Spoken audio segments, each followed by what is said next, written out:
Hello everyone, আশা করি তোমরা সকালে ভালো আছো। আমি বেশ ভালোই আছি। চলে এসেছি একটা নতুন ভিডিও নিয়ে। থাম্বনেল আর টাইটেল দেখে হয়তো তোমরা বুঝে গেছো কোথায় যাচ্ছি।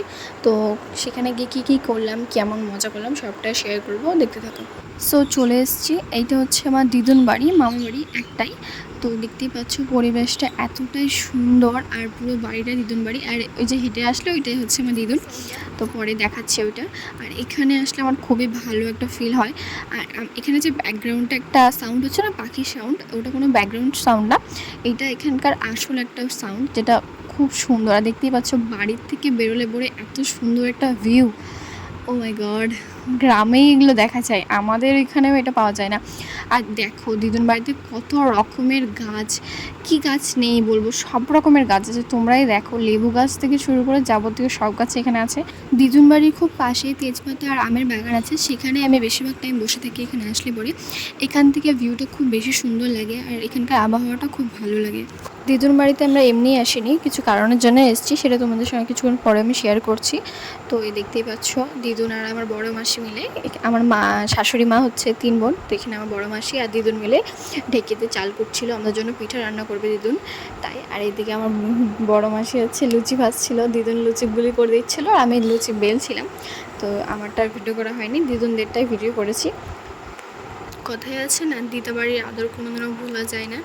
এই ভিডিওটা এডিট করার সময় চোখ দিয়ে জল পড়ছে, কারণ ছোটোবেলাতে আমার দিদা বাড়িতে আমি এরকম মজা করতাম, সেগুলো আমার এখন মনে পড়ে যাচ্ছে। এখন তো আমার দাদু মারা গেছেন, কিন্তু দিদা রয়েছে, দিদা বাড়িতে তেমন একটা যাওয়া হয় না।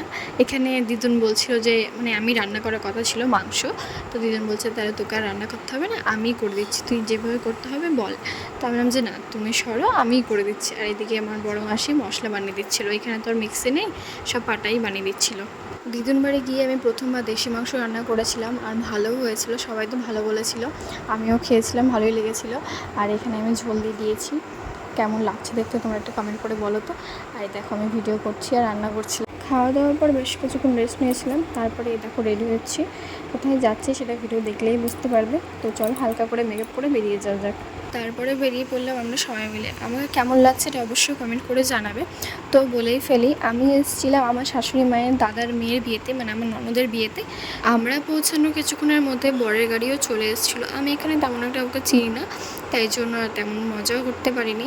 এখানে একটা বড় দুর্ঘটনা হতে গিয়ে বেঁচে গেছে। এখানে দেখতে পাচ্ছ ভট্টাটা ফোটাচ্ছে, এখানে ভট্টা থেকে আগুন লেগে গিয়েছিলো, সেটা ফার্স্টে কেউই দেখেনি, কিছুক্ষণ পরে সবাই জানতে পেরেছে যে এখানে আগুন লেগেছে। আগুনটাকে নেভানো হলো, সবাই প্রায় তারপরে ভেতরে চলে এসেছিলো। আর গরমও পড়েছিল প্রচণ্ড। বউয়ের সঙ্গে তেমন একটা ছবি তোলা হয়নি, বউ এদিক ওদিক দৌড়ে বেড়াচ্ছিলো, আর আমি একাই ছিলাম, তাই জন্য আমি হাওয়া খাচ্ছিলাম বসে বসে। বেশিক্ষণ থাকিনি, খাওয়া দাওয়া করে বাড়ি চলে এসেছিলাম। তো রাত্রে বাড়ি এসে ভিডিও করা হয়নি। নেক্সট মর্নিং এভরিওয়ান, আজকে আমার বাড়ি চলে যাবো। তো উঠে পড়েছি সকাল সকাল, এখন হচ্ছে প্রায় 6:30।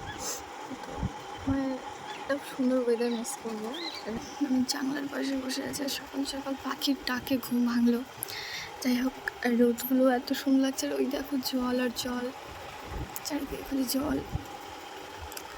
আমার হালকা ঠান্ডাও লেগে গেছে, ঘরে বসে আছে, বুঝতে পারছি কেমন হতে পারছি না। তো যাই হোক, উঠি, ফ্রেশ হয়ে নিই। বাড়ি চলে যাওয়ার কথা ছিল বলে দিদা সকাল সকাল রান্না বসিয়ে দিয়েছিল, আর এদিকে বড় মাসি দিদুনকে হেল্প করছিল, আর আমি বসে বসে সিরিয়াল দেখছিলাম, যেটা আমার ফেভারিট জায়গা সেখানে।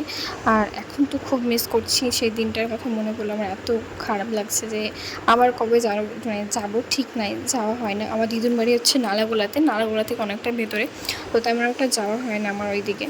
সকালকার খাওয়া দাওয়া করে আমরা বেশি দেরি করিনি, বেরিয়ে পড়েছিলাম। আর মাসি আর মেয়ের সব থেকে জিনিসপত্রগুলো রোডে উঠিয়ে দিচ্ছিল। আর দিদুনেরও মনটা ভালো ছিল না, মায়ের মনটা একটু খারাপ লাগছিল, যেহেতু মায়ের বাড়ি থেকে আসার সময় স্বাভাবিক সবারই মন খারাপ হয়। আর আমরা বেরিয়েও পড়েছি, আর দিদুন দেখতেই পাচ্ছ কত কিছু বেঁধে দিয়ে দিয়েছে।